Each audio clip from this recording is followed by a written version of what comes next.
What was initially queried by Deputy Opposition Leader Dr. Alan Marape on the necessity of setting up the Royal Commission of Inquiry and the specific projected cost of 28 million kina, it was then stated by the Prime Minister that the Commission of Inquiry was set up to look at the entire chain from the moment the funds were procured and what the circumstances were that gave rise to the procurement of the fund.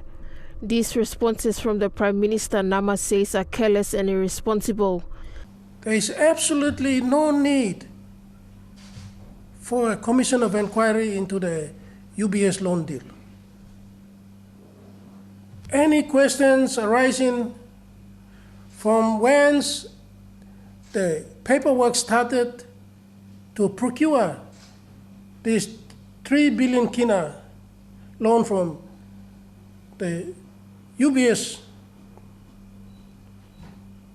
in Australia or in Singapore. All those questions from the beginning when the paper trail started to the end as to when how the monies were used and dispensed have been fully covered, investigated, and proper findings and recommendations have been made by the Ombudsman Commission. I find James Marape's response to be flamboyant, careless, and irresponsible of a national leader, which is symptomatic of his entire approach to governance in this country. Stressing that it was a deliberate waste of time to avoid action on the Ombudsman Commission's report by commissioning a second exorbitant commission of inquiry when money could have been better utilized elsewhere. We in the opposition say, what kind of a response is that from a Prime Minister? This is public money and not James Marape's private money we are talking about. 28 million kina is also a lot of money. You cannot compare 28 million kina to 3 billion.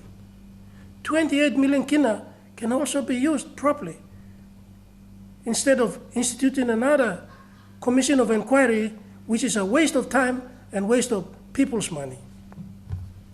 Highlighting that the final report was released in December 2018, tendered in Parliament in 2019, debated briefly and accepted by Parliament at the March 2020 sitting, and that the purpose of the second commission of inquiry is to hold off the investigation for possible prosecution of those involved, including the Prime Minister himself. Well, in the Ombudsman Commission's final report and the findings and recommendations of the Ombudsman Commission report, James Marape is one of the major, or if not, the person that's been highly recommended for him to be referred to Ombudsman Commission, to the Leadership Tribunal, or for investigations by National Fraud and Anti-Corruption for his involvement in the entire exercise. In fact, he is a signatory to the last instrument, just like what he did in the procurement of the Israeli generators, where he signed off Section 61 instrument. Has Marape even read the report itself? Or has he just looked at these recommendations where it recommended for him to be investigated and referred to Leadership Tribunal? And he panicked and decided to subvert or pervert the course of justice.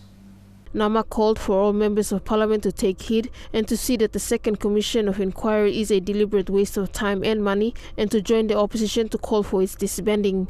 Anet Kora, National MTV News.